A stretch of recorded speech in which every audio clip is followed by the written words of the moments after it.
Reese. A deity. One of their deities. I guess I shouldn't be surprised they have a religion. Earth has a lot of religions. Assuming that an alien planet with intelligent life has a religion, it isn't that strange. Actually, assuming an alien planet with intelligent life has one religion is pretty crazy. The random alien planet with intelligent life probably has multiple religions, unless the entire planet is under an authoritarian regime. And that's probably not the smartest sentiment to mention in the presence of someone who appears to be following said religion, with a gift from one of her deities snuggled up next to her. Where did the blubberts actually come from, then? Why did they go along with this? I stare down at Blueberry, who seems content, snuggled up between us. How did these little fluff balls change history? I ask, ruffling Blueberry's fur. They gave us crystals, Clone says. Crystals that allowed us to, well, you've seen what they can do. I nod. I've definitely seen what the crystals can do. Yeah, they're insane, I agree. Really insane. So insane it must be divine intervention. Is something wrong? Clone asks. Kinda, it's just, maybe I'm just not knowledgeable about this, but just say it. It just seems like religion is, well, sacred. Sacred to the point where, even if you get a cool new tool that could entirely revolutionize your society and save you from being killed, you still wouldn't change it. Because it's sacred. Clone reaches over to pet Blueberry. She's staring at the wall. I guess my question is, how did these little fluff balls convince your ancestors to change the course of history? I finish. I feel like I'm tiptoeing right up to the edge of a line. Clone turns to Blueberry. I'm not quite sure what you're asking.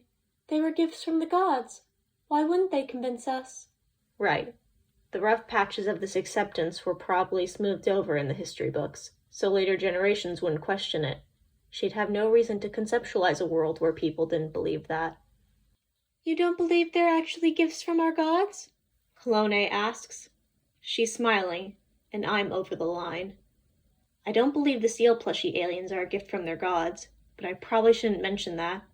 Probably shouldn't have even implied that. Well, I start. Clone is still smirking. I'd just be a little skeptical if a bunch of seal plushie creatures appeared out of nowhere. I wouldn't instantly assume they were from my deities, no matter how fancy their crystals were. Clone is still smirking. There were a few lines in the original Book of Fetus that mentioned a gift that would change everything, she says. So I suppose the answer to your question would be luck. Luck.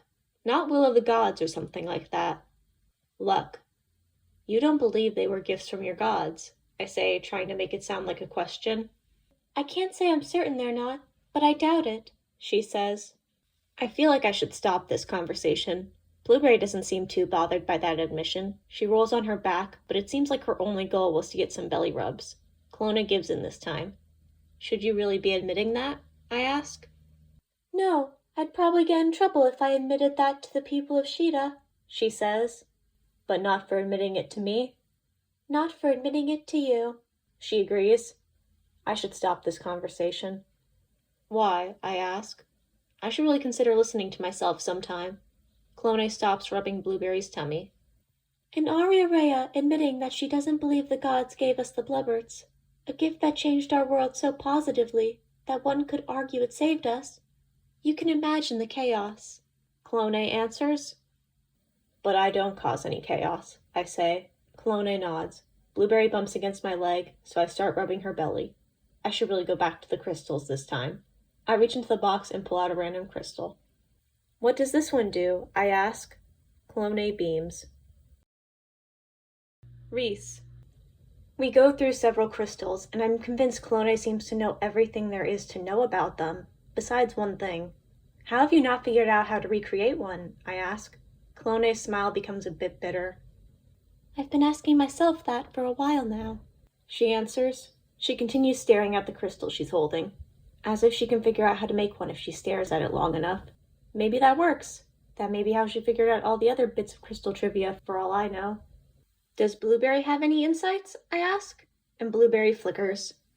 Probably, Clone says. She spares Blueberry an annoyed glance before turning back to the crystal. But asking hasn't gotten me any answers. Blueberry bumps up against my leg. She flips over and, do you fully understand every function of your body? Glows on her stomach. That's how Blueberry always dodges the question, Clone notes, sounding more than a little annoyed. I don't appreciate that attack on my character, glows on her stomach. There's got to be a way to figure it out, I say, even without a certain someone's help. Blueberry flickers at that. I've gone through every record on Pagos that mentions the blubberts, Clone says.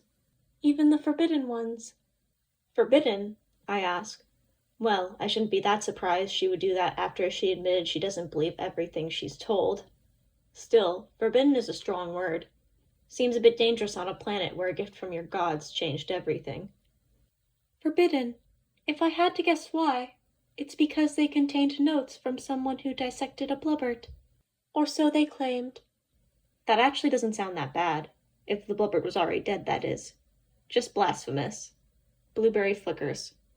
You have a wonderful sense of humor, I note. Blueberry continues to flicker as she flips over and inches onto my lap. Charming, I mutter, before asking. So, someone dissected a blubbert. What did you learn from the notes? The blubberts create crystals through a biological process, Clone says. By understanding that process, I can theoretically mimic it outside the blubbert. I nod. That makes sense. I expected that. Despite knowing the process, as recorded at least, I still haven't been able to replicate a crystal, Clone says, sounding almost defeated. Almost. If you can translate some of those notes, I can offer a fresh pair of eyes, I say. Clone looks surprised by my offer, and conflicted. Clone. What will you do? Good question. You're thinking about the old woman. How could I not? You could try thinking like an Aulier. And pretend that incident didn't happen? And acknowledge the event. Figure out what the issue was and prevent it from happening again. How did that work out for your last Aulier? Not well. I'm surprised you finally decided to bring that up. I'm not an idiot. I've noticed the age gap between Screon and I isn't quite right for a 2 Aulier Aku. I knew that you noticed it. I'm just surprised you decided to bring it up now. Most Aulier would have brought it up as soon as they noticed. Why? You're not an idiot. Why do you think they would? Here's a hint. It's the same reason they go through the process I just mentioned. The process of acknowledging, figuring out, and then preventing the problem. So they don't make the same mistake again. Congratulations, we have a winner. Clone! Reese shouts. For the 4th time. Yes, I answer. Her scent is a little worried. A little. If it's too much work, or you don't want my help, don't worry about it, she says. With a smile. She was always happy when we were working together. That old woman was always pleasant in general. Sorry, I was just trying to figure out how to condense it all to a point where I could efficiently translate it, without losing the benefits that come from another perspective. I'll let you know if I can, and if I can, I definitely want your help. Reese's smile becomes a big toothy grin. You have nothing to say? Nothing.